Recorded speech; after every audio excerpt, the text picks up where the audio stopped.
నమస్తే, welcome to Telugu రాజ్యం. ఈరోజు మనతో పాటు ఉన్నారు సీనియర్ జర్నలిస్ట్ భరద్వాజ్ గారు. వారితో మాట్లాడేద్దాం. సార్ నమస్తే. నమస్తే అండి. సార్, లెజెండరీ సింగర్, తెలుగు చలనచిత్ర రంగానికి సంబంధించిన ఒక ప్రఖ్యాత గాయని జమునా రాణి గారు. సో ఆవిడ ఇటీవల మరణించారు. సో ఆవిడ చిత్ర పరిశ్రమకి ఎంత సేవలు అందించారు. దాదాపుగా అక్కినే నాగేశ్వరరావు గారితో పాటు ఇండస్ట్రీలోకి ఎంటర్ అయ్యారు. సుదీర్ఘకాలం ఇండస్ట్రీలో కొనసాగారు. అనేక లెజెండరీ హిట్స్ అందించారు, ఎవర్ గ్రీన్ హిట్స్. సో ఈ నేపథ్యంలో తెలుగు రాష్ట్రాలు ఆవిడని గౌరవించుకోవటంలో విఫలం చెందాయా? అంటే ఆవిడకి సంబంధించి ఎలాంటి గౌరవం ఇవ్వలేదు, గౌరవ సూచకంగా ఎలాంటి కార్యక్రమాన్ని చేపట్టలేదు అనేది ఒక విమర్శ ఉంది.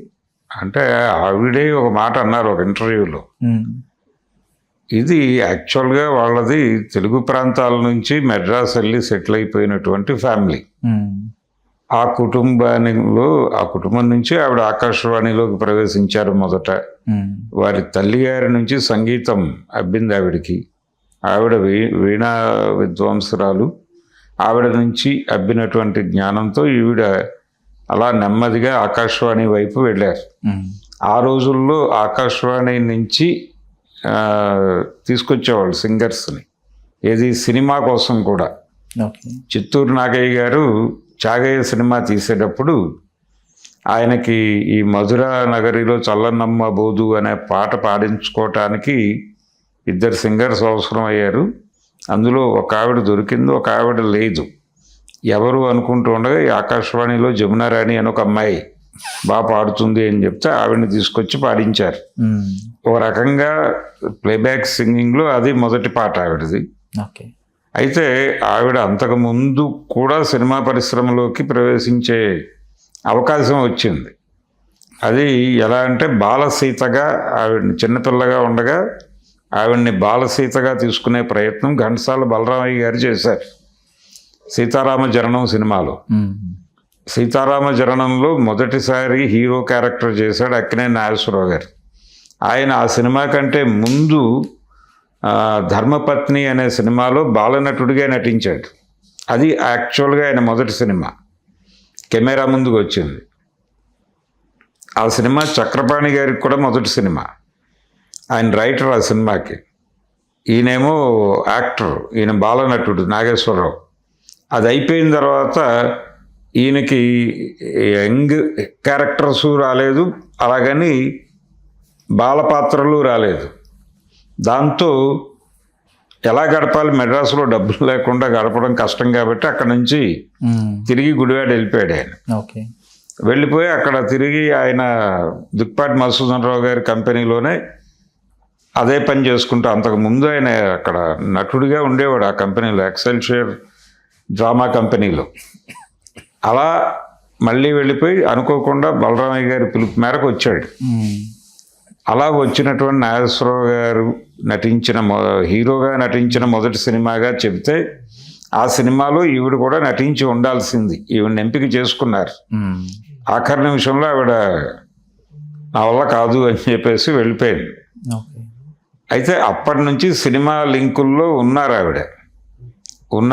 తర్వాత ఆవిడ మోడర్న్ థియేటర్స్ అని సేలం కంపెనీ అది యాక్చువల్గా. తర్వాత మెడ్రాస్ వచ్చింది. సుందరం గారని ఆయన ఆధ్వర్యంలో శ్రీలంకలో కూడా సినిమాలు, సింగలీలో సినిమాలు తీయాలనుకున్న వాళ్ళు స్క్రిప్ట్లు పట్టుకొని అక్కడ నుంచి మెడ్రాస్ వచ్చేవాళ్ళు. ఇక్కడ ఈ సుందరం గారితో వాళ్ళకి ఒక అండర్స్టాండింగ్ పెట్టుకొని ఇక్కడ వ్యవహారాలన్నీ వీళ్ళకి సినిమా చేసి ఇచ్చినందుకు గాను వాళ్ళకి ఏదో పేమెంట్ ఇచ్చేవాళ్ళు. వాళ్ళు సింగలీ వాళ్ళు స్క్రిప్ట్లు పట్టుకొని వచ్చేసి ఇక్కడ షూట్ చేసి డబ్బాలు పట్టుకుని వెళ్ళిపోవటమే. ఆర్టిస్టులను కూడా వాళ్ళు తెచ్చుకునేవాళ్ళు, కొంత ఇక్కడ వాళ్ళతోనే మేనేజ్ చేసేవాళ్ళు.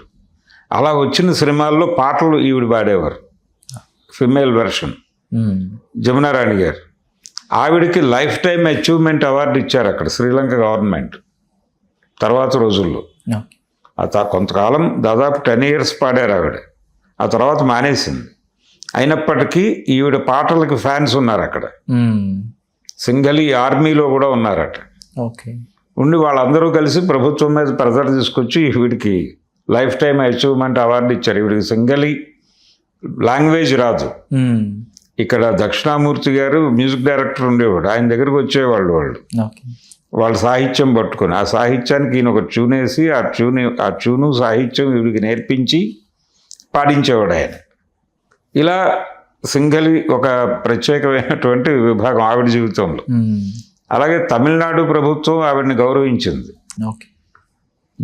ఎప్పుడు గౌరవించింది? జయలలిత గారు ఉండగా జమునారాణి గారికి ఇప్పటిదాకా ప్రభుత్వపరమైనటువంటి సత్కారం జరగకపోవడం ఏమిటి అని ఆవిడ ఫీల్ అయ్యి, ఆవిడ సీఎంగా ఉండగా ఈవిడికి ఒక సత్కార కార్యక్రమం ప్రభుత్వం వైపు నుంచి జరిపారు. అది తప్ప ఆవిడకి తెలుగు రాష్ట్ర ప్రభుత్వాలు కానీ, అంటే ఇప్పుడు 2 ప్రభుత్వాలు అయినాయి, ఇంతకుముందు ఉమ్మడి రాష్ట్రంలో కూడా ఏ ప్రభుత్వం ఆవిడని పట్టించుకున్న దీనిలో వెళ్ళాల. నిజానికి కళా సాహిత్య సాంస్కృతిక రంగాలలో ఎవరైతే తమ జీవితాలని ఆవిడ పెళ్లి కూడా చేసుకోవాల. పెళ్లి చేసుకుంటే ఒకవేళ తన ఈ కెరియర్కి ఏదైనా ఇబ్బంది కలుగుతుందేమో, ఆ వచ్చే భర్త ఎలవ్ చేస్తాడు చేయడు అనే భయం. ఎలవ్ చేయకపోతే ఏం చేయాలి, ఒక ఎలవ్ చేస్తే మంచిదే, చేయకపోతే ఏంటి పరిస్థితి, అప్పుడు డివోర్స్ తీసుకోవడం కంటే అసలు పెళ్లి చేసుకోకుండా ఉండటమే బెటరు అని నిర్ణయం తీసుకుని ఆవిడ అలా అంకితమై ఉంది మ్యూజిక్కి. ఆవిడ్ని కనీసం పిలిచి సత్కరిద్దామని కూడా ఎవరు అనుకోలే ఏ సందర్భంలోనూ. ఉమ్మడి తెలుగు రాష్ట్రంలో, ఉమ్మడి ఆంధ్రప్రదేశ్లో విడిపోయిన తర్వాత ఎవరి గోళల్లో ఉన్నారు, ఈ 12 ఏళ్ళ నుంచి పట్టించుకోలేదు. ఫైనల్గా ఆవిడ బెంగళూరులో వాళ్ళ బ్రదర్ పిల్లల దగ్గర ఉంటుంది, ఆవిడ వాళ్ళ అన్నగారి పిల్లల దగ్గర ఉంటుంది. ఈవిడిని వాళ్ళు దాదాపు తల్లిలాగానే సాకారు. చివరి రోజుల్లో 85 సంవత్సరాల వయసులో ఆవిడ కన్నుమూశారు మొన్న బెంగళూరులో. అక్కడ ప్రభుత్వం మళ్ళీ పట్టించుకుంది. ఇన్ని జరిగినా కానీ ఆవిడ తెలుగు గాయని, వాళ్ళ కుటుంబం తెలుగు ప్రాంతాల నుంచి వెళ్ళి అక్కడ సెటిల్ అయింది. అంతే తప్ప అది బేసిక్. ఆ రోజుల్లో ఉమ్మడి రాష్ట్రానికి రాజధాని అది మెడ్రాస్, అందుకనే వెళ్ళి అక్కడ సెటిల్ అయ్యారు. ఆ కుటుంబం నుంచి వచ్చింది. ఇప్పుడు ఘంటసాల గారు ఆయన సినిమాల్లోకి వెళ్ళాలని కాదు కదా వెళ్ళింది, ఆకాశవాణిలో పనికి వెళ్ళాడు ఆయన. అక్కడి నుంచి సినిమాల్లోకి విస్తరించాడు. అందరి కథ అదే.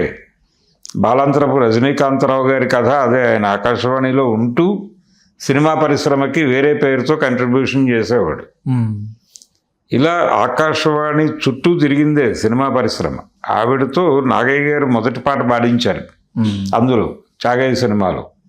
ఆ తర్వాత ఈ మోడర్న్ థియేటర్స్ వాళ్ళకి సింగలి పాటలు పాడుతూనే ఆ బ్యానర్ నుంచి కుముదం అనే సినిమా వచ్చింది. ఆ సినిమాలో ఆవిడ పాడారు మహాదేవన్ గారి సంగీత దర్శకత్వంలో.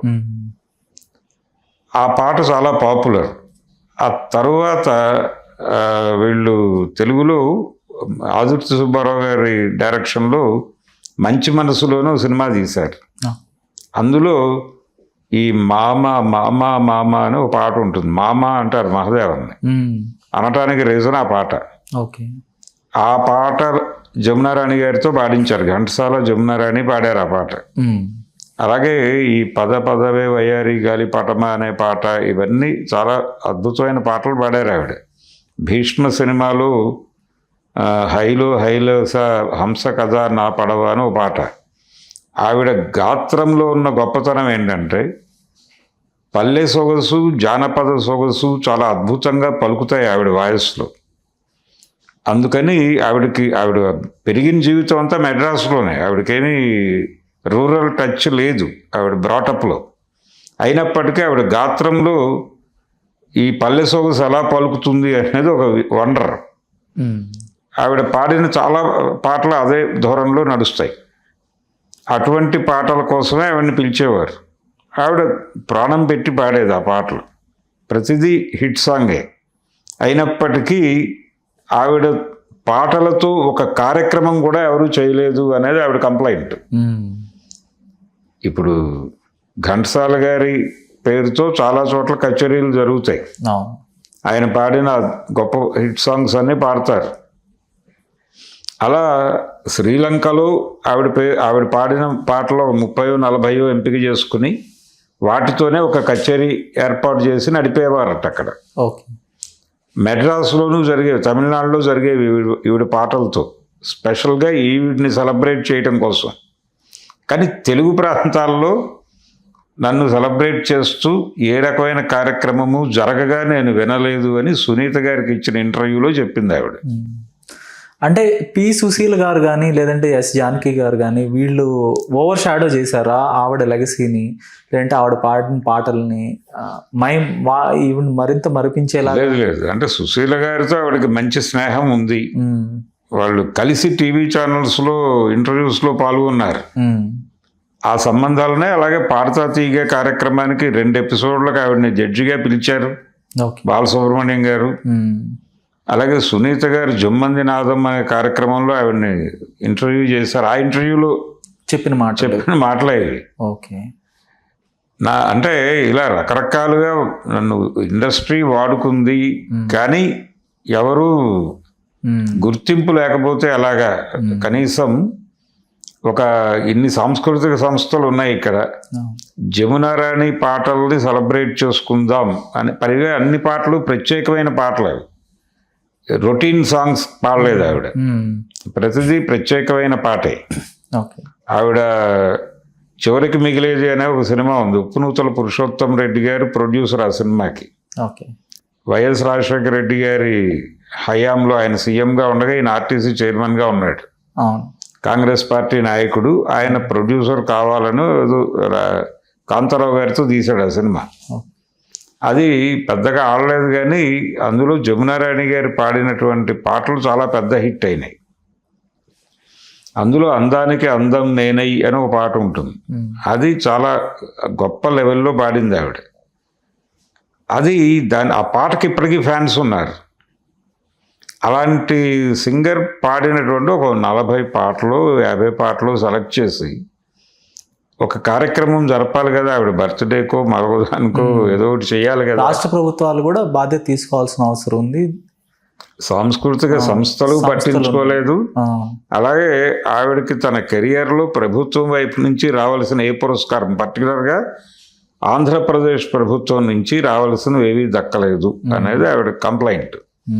అయితే తమిళనాడు ప్రభుత్వం ఆవిడని బాగానే ఆదరించిందని ఆవిడ చెప్పుకున్నా. ఆవిడ అక్కడే ఉంటారు కాబట్టి లాస్ట్ డేస్ వాళ్ళ అన్నగారి పిల్లల దగ్గర బెంగళూరులో ఉంది ఆవిడ.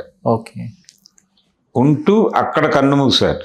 అక్కడ కన్ను మూసిన తర్వాత కూడా ఇక్కడ నుంచి సంతాప సందేశాలు అవి ప్రాపర్గా రాలా, తగిన గౌరవం ఇవ్వాల. ఇలాంటి కంప్లైంటే కేంద్ర ప్రభుత్వం మీద జానకి గారికి ఉండేది. జానకి గారు మమ్మల్ని ఎవరు గుర్తించారు, ఏదో ఒక అవార్డు ప్రకటన చేస్తే అయిపోయిందా, పద్మభూషణో మీరు చెప్పేది, మేము అంతకంటే గొప్పవాళ్ళమే, మా కంట్రిబ్యూషన్ చాలా ఉంది ఇండస్ట్రీకి, మాకు దక్కిన గౌరవం ఏమీ లేదు. ఇప్పుడేదో మీరు ఈ పురస్కారం ప్రకటిస్తే కుదరదు, మీరు మాకు చేసిన అన్యాయానికి కాంపన్సేట్ చేయాలంటే భారతరత్న ఇవ్వండి. సో అయితే ఆవిడ ఎక్స్ప్లిసిట్గా తనకు భారతరత్న ఇవ్వాలి అని కోరుకుందనే చెప్పాలి. అయితే అంటే దానికి అర్హులం మేము అని చెప్పింది, మీరు మమ్మల్ని గుర్తించట్లేదు అనేది కంప్లైంట్ ఆవిడ.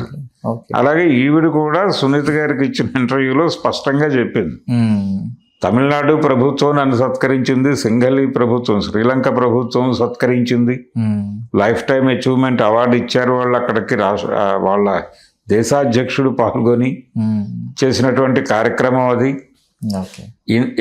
నా పాటలతో ఎక్స్క్లూజివ్ కార్యక్రమాలు జరిపాయి అక్కడ కల్చరల్ ఆర్గనైజేషన్స్, కానీ అసలు ఎవరూ పట్టించుకోలేదు. ఇక్కడ ఏదో బాలసుబ్రహ్మణ్యం గారు పిలిచి పాడతా తీయగాలో జడ్జిగా కూర్చోబెట్టడము ఇవి కాదు.